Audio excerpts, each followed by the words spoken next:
Welcome to the Midnight Podcast. The story we will be reading today is when I was 8 years old, I was kidnapped by Princess Rapunzel and Flynn Rider. 3 days ago, I tried to save them. 10 years too late. By Trash Tia. I hope you enjoy it. I was 8 years old when I met Flynn Rider. Well, in my kid brain I did. I'm not going to tell you his real name right now, but it will make me feel better if I refer to him as Flynn. Anyway, it was my first proper trip to one of the most magical places on the planet. And my last, as a kid, that is. The trip had been for my birthday, and everything I endured before setting foot inside those towering gates was worth it. The long car ride and the sicky feeling in my tummy which wouldn't go away. The relentless heat scorching the air, as well as Mom yelling at me for not putting on sunscreen. All of it was worth it when I stepped into Fantasyland. A chocolate milkshake with rapidly melting whipped cream in my clammy hands, that sicky feeling twisting into anticipation.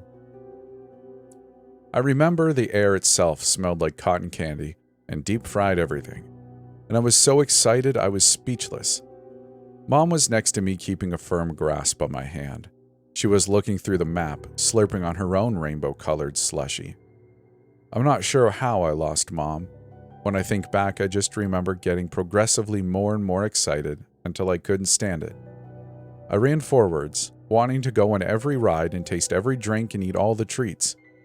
I know Mom wasn't far behind me at one point, her eyes still on the map. Every so often she would look up, peering through willowy blonde hair she was struggling to keep under her sun hat. "Emma, don't stray away," she said, and I turned around and nodded, doing a twirl in my dress. Mom was taking a while to go through the map, and I was getting bored. Every time I asked her if she'd found a place to go, she gave me a warning look. I was too excited to wait, and slowly the distance between us got farther apart. When I sidestepped to a less busy part of the strip, running past Disney characters, greeting people and taking photos, I still couldn't see her. Mom had made sure to tell me to find a trash can and wait for her if we somehow lost each other. But after 5 minutes of standing next to a bright trash can which spoke like Stitch, my tummy started to twist. I thought the milkshake would help. I took several big gulps, but suddenly it didn't taste as good. It felt wrong in my hands. Squinting into the crowd, the sun's glare was too bright, too hot. I saw other kids with their moms. No other kid was on their own, and that made me feel worse. "Mom," I called out for her, waving my arms maniacally. "Mommy!" I'm sure you know how scary it is to lose your parents in public. At 8 years old, it can go either two ways.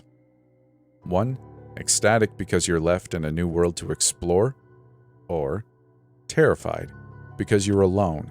Yes, there's a world to explore, but it's huge and unfamiliar. No parents in sight. I was the latter. The world started to spin, colors merging in a meaningless blur. I whipped my head back and forth trying to find Mom's sun hat, her pretty blue dress. But she had been swallowed by the stampede of people enveloping me. My tummy started to hurt. I wouldn't cry. Crying was for babies. But my eyes were watering and my milkshake was making me feel sicker, not better. I was crying when a warm hand grabbed mine, and I lurched back on instinct. I knew about stranger danger. I knew not to talk to people I didn't know, but the familiarity of the hand made my chest ache. The wedding ring I always pulled off when I was trying to get her attention. The beaded bracelet from her best friend. When I looked up, Mom was looming over me, and she was smiling. "Emma!" She squeezed my hand and I stopped crying. "Where on earth did you go? I looked away for 1 second and you were halfway down the strip." I thought Mom was mad, but she looked too relieved to be annoyed. I stayed by my mom's side for the rest of the day, clutching her hand tightly on different rides and making sure not to look strangers in the eye. It wasn't until our day was coming to a close when I started to get brave again. Mom was talking to another woman with a baby stroller, and after standing for a while making funny faces at the baby, I decided to explore. It wasn't going to be far, that's what I told myself. Mom always took 8 million years to talk to her friends, and I usually got bored and fidgety. I was blowing raspberries at passers-by when I caught a glimpse of one of my favorite Disney princesses across the walk. I had seen Tangled a grand total of 13 times, 14 including the time I was sick and hallucinated the whole plot while watching it. Flynn was different to the other princes. He made me laugh all the way through the movie. Just the scene when he was knocked out with the frying pan had me dying of laughter and rewinding the Blu-ray, much to Mom's annoyance. Flynn looked exactly like he did in the movie. Longish brown hair swept to the side and a hook-like nose clashing with handsome features. His signature leather satchel strapped over a white shirt and blue jacket. I expected him to be talking to other kids who were running by yelling his name, but he wasn't paying any attention to them, leaning against the wall with his arms folded. The sword he was supposed to wave around like in the movie was sticking from his belt. It looked like he was scanning the crowd. Every kid who walked past caught his attention, and he started to come alive, standing straighter, his frown twisting into a smile, before their parents joined them and his shoulders slumped. He was looking for something, I thought, and that made me wonder if there was going to be some kind of show. Earlier, Mom had taken me to an under-the-sea interactive show, but when I strayed further from Mom and closer to Flynn, the prince wasn't putting on any show, or at least none I could see, but he was looking for something in the crowd. I hid behind a statue of Ariel and peeked behind it. When I was sure his gaze went back into the crowd, I waved with a grin. There was no sign of Maximus or the frying pan, or its wielder, but I was happy to see him at least. I was waving my arms like a maniac when he finally caught my eye, and something in his expression changed. Again, his eyes flickered back and forth, looking for something. This time, he stood up straight and looked me directly in the eye.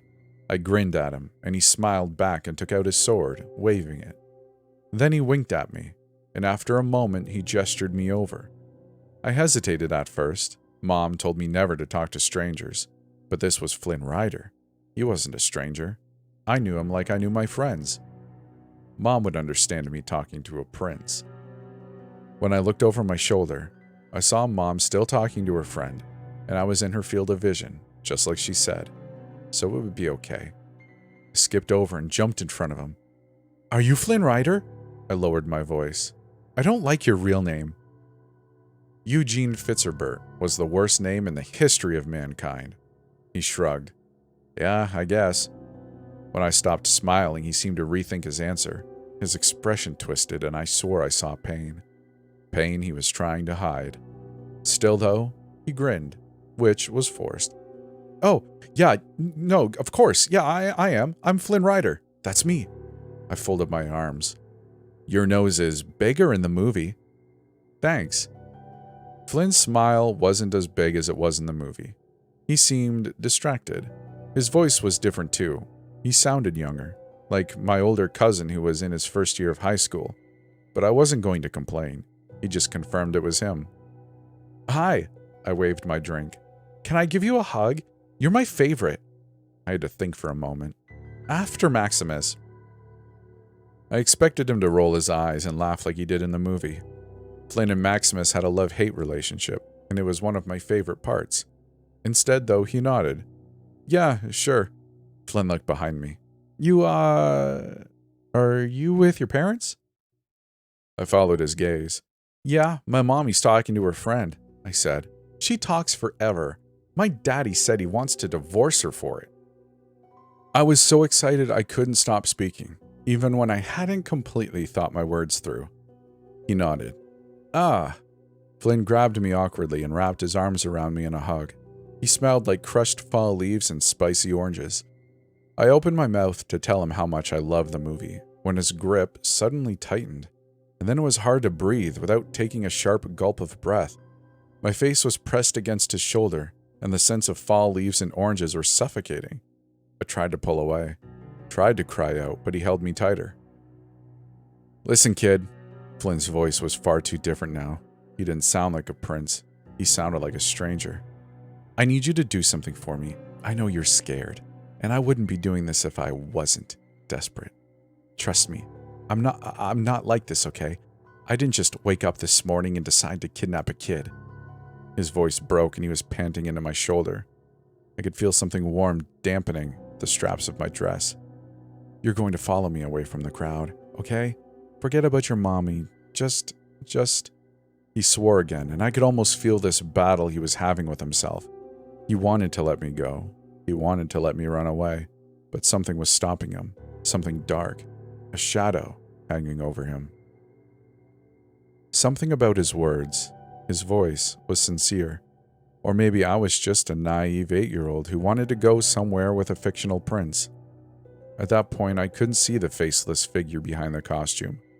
The boy with no identity who was crying out for help. All I saw was pure fantasy. "Come with me. That's all I'm asking. I'm not that scary." I could only squeak into the material of his shirt. "Okay.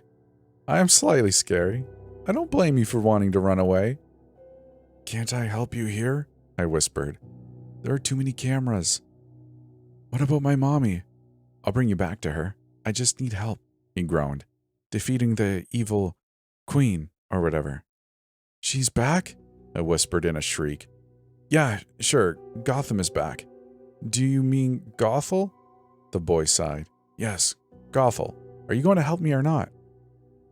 When I managed to nod, his grip on me slipped away. I was free. I was free of his suffocating grasp, and I could have run. I could still hear Mom several yards away, but when I looked up at Flynn, at the look on his face, which was bleeding with desperation and pain and emotions I couldn't even understand at that age, I knew I had to go with him. The world was different when I blinked and fully took everything. Colors were duller, the crowd was thinning, and the smell in the air smelled like expired milk. Flynn was no longer illuminated in light like earlier when I first glimpsed him.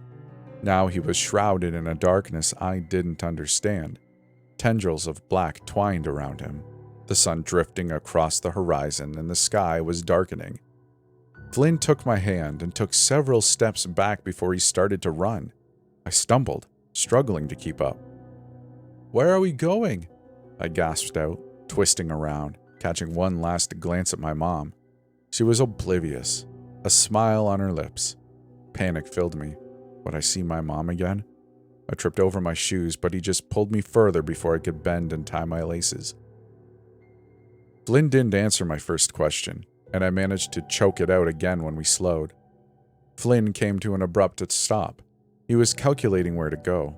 His gaze snapped to a security camera, and he took a step back before yanking me behind an attraction.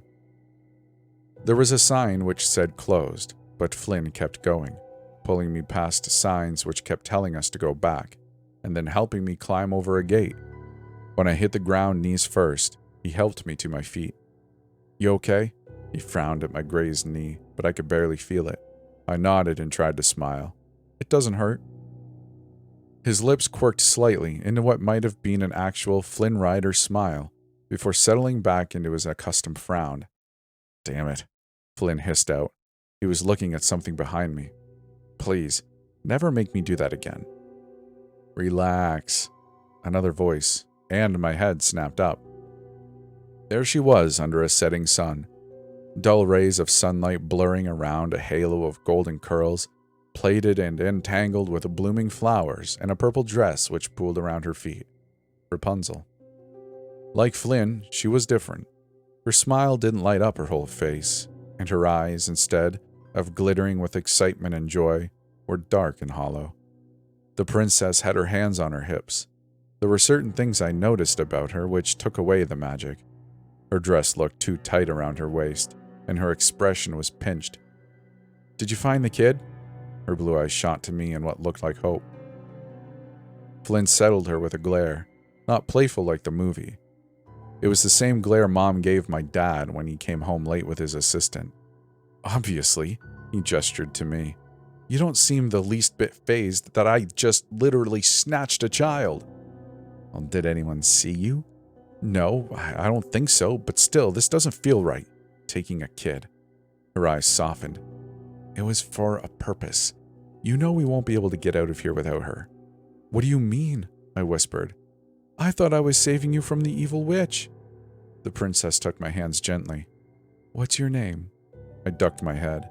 "Emma." Rapunzel's smile was a little more genuine then, at least an attempt. Hello, Emma. Now, I know you're scared and we wouldn't be doing this if there was another way, but there isn't. Her tone hardened. We need you to do something for us, okay? And it's not going to be easy, but you're going to be brave, Emma. Stop sugarcoating it. When I looked up, Flynn's lips were twisted. His eyes, like hers, were dark. So dark I couldn't see through them. The glimpse of the real prince I'd gotten when I grazed my knee was gone, and I was left once again with a stranger. He stabbed at his temples. I know this is getting stronger, but you can't let go of who you are, who we are. You're not a princess, so stop acting like one. If you get into it, it'll be easier for those guys to take us. He held up his arm and ripped up his sleeve. His skin didn't look like mine.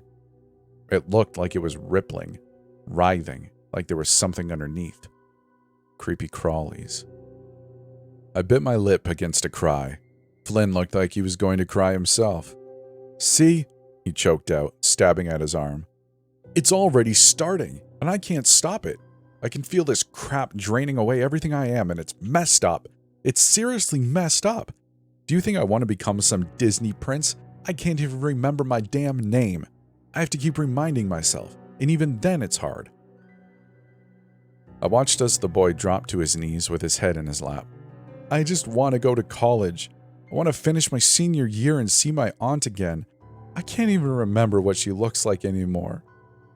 All of it. Everything is gone. He lifted his head, his gaze going to Rapunzel, who was trembling. I'd never seen Rapunzel look so scared, so helpless. Wouldn't it be nice to remember her? He whispered. Your mom? The mom you keep talking about, but no matter what you do, you can't remember her face? What she smells like? Flynn sighed and reached up to scrub his face. We're losing that opportunity, day by day, hour by hour. So yeah, this is my long-winded way of saying you don't have to keep the facade. So please. She doesn't need a pep talk filled with rainbows and cotton candy. She needs reality. We tell her what's going on, and then we tell her what she needs to do, and the kid does it. Because if we don't, if we keep standing here like idiots playing make-believe, she's going to get the wrong idea. The princess shook her head with a sigh. She let go of my hands, her expression hardening. Right, she whispered. Emma, you're going to help us, okay? I shook my head. Flynn was scaring me. I want my mommy. You can go back to your mommy, she whispered. We just need you to do something extra special for us, okay? I peeked at Flynn, and he scowled. Kid, we don't have time for this. You're either going to help us or... He trailed off. We'll make you help us. You're scaring her. Rapunzel shot him a warning look. I'm scaring her? Good. What else? What else do we do? How the hell do we get out of this? Stop swearing, I whispered. I don't like it when you swear. The boy opened his mouth, but Rapunzel shushed him. Calm down. We've still got a few days before they empty us. Empty you? I shrieked. Flynn snatched my milkshake and tipped it, pouring the contents onto the ground. Every drop, kid. I squeezed my eyes shut. What do I do? Rapunzel straightened up. Do you know the It's a Small World ride, Emma? I nodded. Mom promised we could ride it at the end of the day. Well, Rapunzel bit her lip. We need you to ride it, and don't worry, I can get you on super fast. Don't worry. Flynn nodded. We need you to jump out under the first tunnel. What? I started to shake my head, but he gently took my shoulders. Listen to me, he said. You're going to sit at the back of the ride. It's pretty late in the day, so there shouldn't be too many people, and it's dark. Rapunzel will make sure your seatbelt is loose, and you just have to jump out at the first tunnel. The prince shook me so hard the world started to spin. It has to be the first tunnel. Do you understand? Inside the tunnel, there's a sort of... I guess you can call it... It's a big rabbit hole, Rapunzel said, shooting me a reassuring smile. Have you seen Alice in Wonderland? I nodded. Well, it's just like that. It's a magical hole in the ground. All you need to do is jump in. Flynn must have seen my look of hesitation. I know it sounds scary, kid, like we're sending you to your demise. Rapunzel shoved him hard. But it'll be fine, he said. They pump weird crap into the air to prevent kids hurting themselves. Instead of falling, you'll fly, like fairy dust. Flynn seemed to catch himself, actually smiling, and groaned. Great. I'm really acting like this crap is real. It is real. Rapunzel shoved him again. Fairy dust, Emma. You'll fly. We promise. I did want to fly. I'd wanted to fly ever since watching Peter Pan. Now here's the hard part.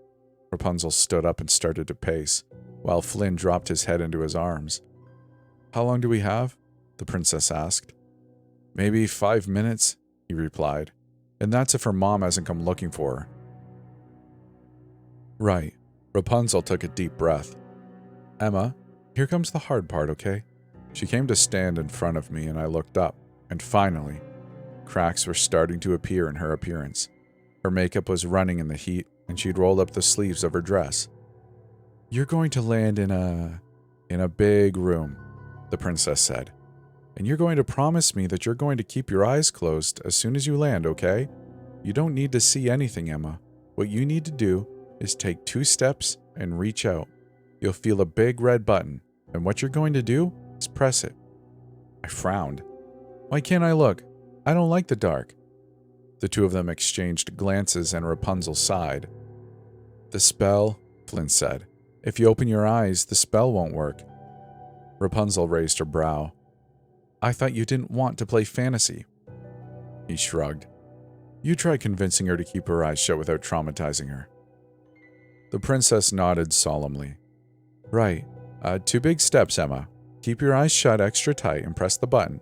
You don't need to see what's inside the room because there isn't anything to see. But if you open your eyes, the spell won't work. The spell on Mother Gothel?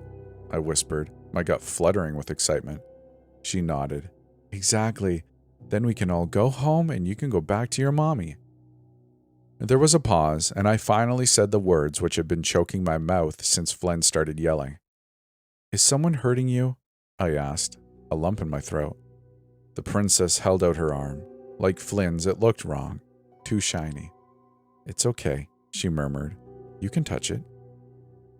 I did, running my fingers over her skin, and immediately retracted my hand with a cry.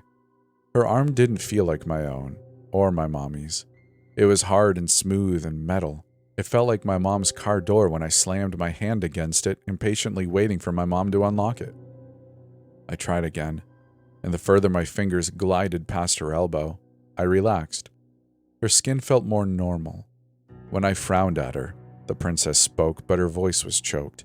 See? Still got patches of skin left. Where her skin started to writhe like Flynn's, something moving under so-called flesh, I staggered back and she pulled down her sleeve. It's okay, she said softly, pointing to her ear. She pulled off her blonde wig, revealing dark hair tied into a ponytail. It was surreal seeing Rapunzel having different hair, but the more she revealed of herself, the calmer I felt. The princess grazed her fingers over her right ear where something was attached, a device I'd never seen before. The green light reminded me of my cousin's PlayStation 1. As long as you press that big red button, this won't be able to hurt me anymore. What is it? I peered closer, poking it. Her eyes darkened. It was Mother Gothel. She pointed to Flynn, and like Rapunzel, he too was wearing a wig, this time over dark red hair covered with something white and netted. See, Flynn's got one too. It's like a magic spell. A dark spell which isn't making us feel very good. And once you push the reject button, the off button, we'll be free. We can't so much as mutter the word help, or they'll fry us. That's why we need you. Flynn poked at his own ear, stabbing at the flashing green light. That's why I was looking for kids with no parents. You're easier to convince. He nodded at me. You think you can do this, kid? Yeah, I smiled despite my jumping gut. I want to save you from the evil witch. Rapunzel grabbed my hands again. Remember it like this, she said. Jump off at the first tunnel. Rabbit hole, fairy dust. Big red button, I whispered. When I recited it back to her, she laughed and held out her hand for a high five. "All right, let's do this, Princess Emma." A cry made me jump, and Rapunzel's smile bled away, replaced with a cry which didn't hit the sound barrier. I remember her turning away from me, her fake golden hair flying into my face.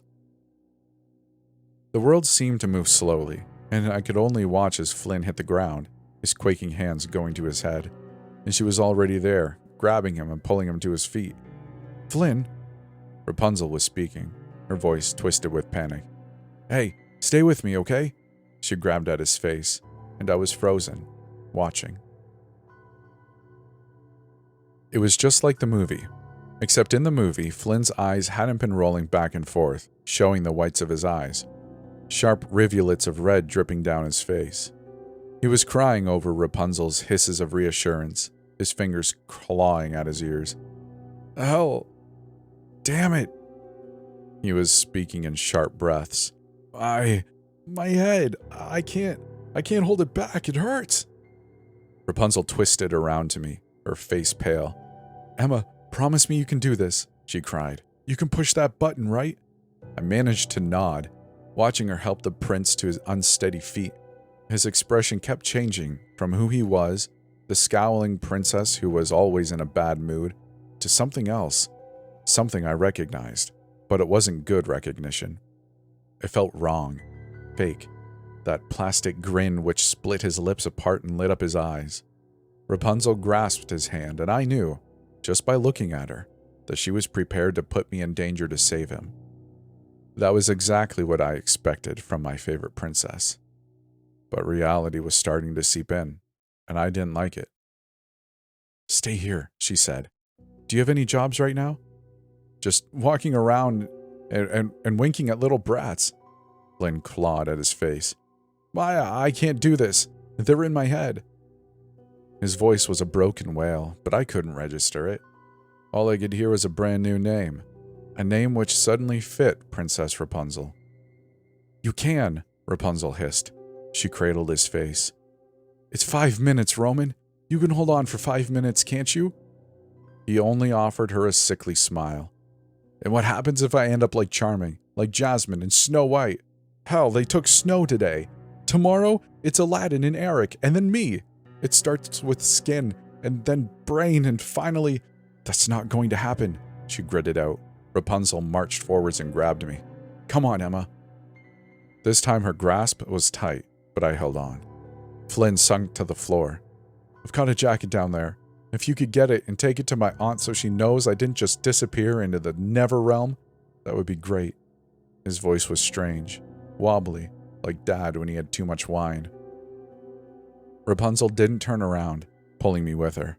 "No, because she's pressing that button. Stay here, Roman." "It's red," Flynn yelled while the princess was helping me climb back over the gate. It's got a Pikachu on the zip. You know what a Pikachu is, right?" By the time we were at the It's a Small World ride, my stomach was galloping. The line wasn't long, and Rapunzel was quick, pulling me through the entrance and then helping me into my seat. I noticed her trembling hands when she was buckling me in. "Maya, that's your name," I whispered when she was struggling to loosen the belt. The princess lifted her head and blinked at me when I said that name. I could tell by her eyes that she was happy to hear that name, but her lips pursed and she shook her head. "They're nicknames," she said shakily, smoothing down my dress. "Okay, tell me again what you need to do." The ride rumbled underneath me, and in front, a group of kids squealed into light. When I looked around, it was dark, the water black beneath me. I squeezed my hands into fists. "First tunnel," I whispered. "Rabbit hole, fairy dust, big red button." "And what are you not going to do?" "Open my eyes." Rapunzel nodded. "That's right," she whispered. When the ride started, I waved to Rapunzel, but she didn't wave back. I still remember her pale face lit up by the glow of animatronic dolls coming to life. When the song started, I focused on the princess's words and stared hard at the running water below me. There were 2 orderlies, but both of them were focused on the kids at the front. As the ride slowly drifted towards the first tunnel, and I was greeted to yet another wall of dolls coming to life in sharp, twitching movements, I grabbed at my seatbelt. The world was enveloped in black, only lit up by faded white light, and when the kids at the front started screaming, I pulled my seatbelt apart and jumped up. Everything was spinning, and my legs wouldn't move properly. But somehow I managed to plant one foot on the side of the ride. Flynn told me the ride was close to the ledge, so I only had to step off, and with his words echoing in my head, I made sure the orderlies weren't looking before stepping off the ride. At first I was off balance, and I thought I was going to fall into the water, but I caught myself. The ride continued without me, and I ducked just like Rapunzel had told me. Once the ride was heading towards the second tunnel, I blindly walked on the ledge, scanning for the hole. It was too dark. I couldn't see anything. I remember being frustrated, stamping, looking for the magical hole. When the ground left my feet, I cried out, but my scream was swallowed up as I plunged, my body slipping into nothing. Flynn and Rapunzel had promised me it would be like flying, but it didn't feel like flying. I lost all my breath in a scream, and I wasn't floating like I thought I would. I was slicing through the air at a pace I could barely keep up with. They said it would take a while for me to land because of the fairy dust, but when I opened my eyes, there was no sparkling fairy dust. There was just the darkness, before I hit something. Pain exploded in my body, and I had to bite back a cry. Remembering Rapunzel's words, I covered my eyes before I could see anything, and I could see something. It was no longer dark, the endless oblivion I had been trapped in, making way for a scary red light. Trying not to cry, I stood up, still with my hands over my eyes. I'd lost my shoes when I landed, and my feet were bare. I could feel them standing on something soft. When I took a shaky step forwards, the sensation of the ground changed. No longer soft, like I was walking through materials of some sort. There was something wet. I was standing in something wet and warm which pooled in between my toes and stuck to my soles. What did Rapunzel say again? 2 big steps. I took my first step, my breath quivering. It was so hard not to peek between the cracks in my fingers. Another step. This time I stepped on something. This time it was cold and squashy. It felt familiar, like earlier holding Mom's hand. I reached out for the big red button, but I was clawing thin air. I started to panic and stumbled back, but I was standing on something else. This time it was sharp and crunched. I couldn't take it anymore. My eyes shot open on instinct. I peeled my hands from my face, choking on a cry. The gravity of what I had done didn't fully settle in, but I wasn't thinking about Rapunzel and Flynn's words. Instead, I was looking forwards at the source of the scary red light which had illuminated the cracks between my fingers. There was a giant machine towering over me. It reminded me of a monster with an angular opening like the jaw of a shark. I didn't look at what was inside the monster's mouth, because at that moment, my brain wasn't registering it. I wasn't looking at the piles and piles of sleeping people who I had been standing on. There was a conveyor belt contraption in front of the machine. I started forwards blindly when I glimpsed the big red button on a control panel, of other strange buttons and switches. But then something caught my eye. At the very top of the pile of sleeping people was something red. It stuck out to me, not because of the color, but because of the strange yellow thing connected to its zip. Something warm slithered up my throat, but I couldn't cry out. There was no exit. Only the yawing mouth of a monstrous metal beast which had spat out all these sleeping people. Before I could stop myself, I stumbled onto the pile and reached for the jacket. But I was seeing closer. I began to realize they weren't sleeping. They were broken like dolls, some with heads and some without. The red jacket, when I reached out to grab it, was attached to something, a body buried in discarded parts. I was frozen, my fingers still grasped in the material of the jacket, and the ground suddenly rumbled beneath me. The monster had woken up. But it didn't eat me. It was shaking, spitting, making the same sound as my mom's lawnmower. The red light turned green, followed by my screams. They were deafening, sending me to my knees. It was a girl, her cries rattling my skull. There wasn't just her scream. The sound of my mom's lawnmower continued. but I wouldn't listen to it. I couldn't. When her screams died down and the ground stopped shaking, rumbling, the light turned red once again, and I risked a peek between my fingers. The conveyor belt was moving, I realized, and on it, bleeding into the dark, was a girl in a dress I recognized. Her screams were replaced with a melodic voice I knew all too well. I'd seen the movie so many times. I recognized her black hair, her pale white skin. Her face was illuminated in eerie light, a wide smile prickling her lips. But there was something wrong. The way she was standing, her drooping eyes which popped out of her skull. She was posing, her hands clasped out in front of her, an apple balanced in her palms. "Would you like an apple?" Snow White said. Her legs, metallic and shiny, were trembling beneath her. Footsteps. A voice. "Great, she's coming out wrong."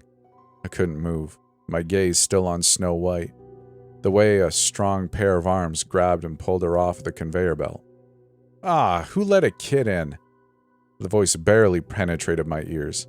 I couldn't stop staring at the princess, at her drooping eyes and wide grin. Warm arms grabbed hold of me, and that was when I snapped out of it. I started screaming, and I didn't stop until they cleaned me up and carried me out of the ride and back into my sobbing mother's arms. I couldn't stop screaming, couldn't calm down, even when my mom whispered into my hair that everything was okay. I was thinking about the sleeping bodies with pieces missing from them. I told her and the staff about Flynn and Rapunzel, and that they were hurting, that they needed help, but they just laughed at me and said I had a vivid imagination. I didn't stop screaming and struggling until a man with a smile too wide for his face told the two of us to leave and gave us free smoothies. Still, I didn't stop. Nobody would believe me, and it was killing me that I hadn't been able to press that red button.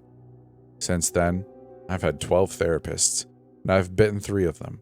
No matter what I say, I'm told it wasn't real, that I'd somehow jumped off of the It's a Small World ride and I'd gone exploring, building a fantasy in my mind. When I was 13, I asked Mom to go to Disney for my birthday, but she refused and took me to the movies instead. I've spent my childhood trying and failing to get back in there, and when I turned 15 and made a plan to go with several friends, Mom let it slip that I had been officially uninvited from the park due to the incident when I was 8. Still, that didn't stop me. I waited until my mom could no longer make my decisions for me, and when I went back 3 days ago, I changed my name on my ticket and used a fake ID. I didn't think it would work, but somehow I got in. On the 20th of July, 2022, I went back, 10 years later. The park has changed, sure, but I knew exactly where I was going. First tunnel, rabbit hole, fairy dust, red button. I use those words as a mantra these days for times when I can't breathe and panic settles in. I was muttering them when I headed into It's a Small World. The ride looked far different to the one I'd seen 10 years ago. It must have received multiple refurbishments. I started to panic. If that was true, then how did I get down there? To my disdain, it was closed. There was a guard outside, and I strode over to him, going over the mantra in my head. First tunnel, rabbit hole, fairy dust, red button. "I need to get in there," I said through a lump in my throat. When he gave me a strange look, I hissed out, "I just want to see the ride itself, not ride it." He rolled his eyes. "Sorry, ride's closed due to a malfunction. We'll have it up and running in a few hours." "But, kid, it's dark in there anyway. Can't see anything." I held my breath. "It's for a project. I need photos." "The ride is closed." I nodded, a slither of dread curling in my gut. "Right, thanks." I turned around, gagging on the smell of cotton candy and deep-fried everything. What now? I twisted back to the guard. "Do you know where I can meet Flynn Rider and Rapunzel?" "Aren't you a little old?" "It's for my friend." His lip quirked. "Uh-huh," he pointed. "Tangled characters are over there, kid. Knock yourself out." I ended up at a cafe I can't remember the name of. I'd searched for Flynn and Rapunzel, but they were nowhere to be seen. I glimpsed Moana talking to a bunch of kids and Ariel and Eric walking hand in hand. I couldn't look at them. I could feel myself starting to break apart. I'd spent so long trying to get into the park, and now I was there, I felt like I was going to be sick. I jumped when the bench wobbled, and someone had sat across from me. He held out a cartoon picture in black and white. See? They can't get my nose right. Sad, right? Man, guess I'll just live with a large nose. I can't describe what I felt then. A mixture of pain and regret and joy at finally seeing him again. It was Flynn. He looked exactly the same, not aging a day. It was him, and yet it also wasn't, because he wasn't scowling at me or yelling in my face. That spark, the spark I'd been scared of as a kid, and what I was desperately searching for as an adult, wasn't there. Hi, name's Flynn Rider, crook by day, dashing young gentleman by night. I took a deep breath. I'm late, I managed to hiss through a sob I couldn't hold back. I looked him in the eye, but he was looking right through me. It hurt. This stranger who I didn't even know, who I tried to save, it hurt that he wasn't looking at me. His expression was frozen in a cartoonish grin, and I thought back to Snow White on the conveyor belt. 10 years, I whispered. But I couldn't. They wouldn't let me come back. I tried. I swear to God I tried. I wanted to come back the day after, but days piled up and my mom wouldn't listen. Flynn, I swallowed. Roman, I mean Roman. Hi, Flynn said again. Name's Flynn Rider. What would you like to do today? We've got a variety of things fit for both kids and adults. He jumped up, still with that grin. If you need help, just come and talk to me, all right? He winked, and when I looked closer, his facial expression was frozen, his right eye winking on cue. I don't bite. Maximus, however, does bite. Eugene. I couldn't breathe suddenly. Princess Rapunzel was looming over us, giggling. Be nice to Maximus. He rolled his eyes at me, then shot a grin at her. We get along. Sort of. Kind of. Almost never. Rapunzel's gaze found mine, and there was a fake warmth. Nothing of what I remembered. The sincerity in hollow eyes. What would you like to do today? We've got a variety of things fit for both kids and adults. They were saying the same thing, over and over, and I couldn't stand it. I don't remember much of what happened after that. I went back to It's a Small World ride, and I was screaming at the top of my voice, slamming my hands into the gates. There was nobody around, but still I was grabbed and escorted out of the park. I was given a bottle of water, and once I gave my name in a hysterical cry, they told me to go home, and if I set foot in there again, the police would be called. I stayed outside the gate for a while. At first I thought of plans to go back in, but when the reality settled in that I was too late, 10 years too late, I stood up and turned to go. I grabbed my bag from the ground and shouldered it, and I started forwards, but I stopped when the hair of my neck stood up. My stomach twisted into knots. I turned around slowly to find a figure standing at the gates. I glimpsed fingers wrapped around steel, tightening. So tight. Flynn. His right eye was still winking erratically, a sad smile twitching on lips trying to form a grin. I moved closer, my breath in my throat. Flynn opened his mouth. It's a small world, he said. It's a small world, isn't it? I started to answer him, but the same guard was coming towards me. Hey, I said go home. Damn Disney adults. When I looked back at the gate, Flynn was gone. I got a restraining order in the mail this morning, but it's not going to stop me. I might be 10 years late, but I believe I can still get in there. I can still save them. I hope you enjoyed this story. If you did and you're on YouTube, like the video, maybe subscribe if you're feeling so inclined.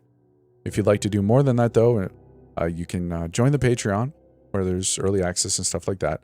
Also, huge shout out to those who have decided to become patrons. I really appreciate you. And if you are listening from Spotify or Apple Podcasts or wherever you listen to podcast episodes, I don't know what your options are, but hey, I just appreciate you stopping by and checking out this episode, and I do hope to hear from you in one way or another. I guess with all that said, I hope you enjoyed it. Have a great day. We'll see you in the next one.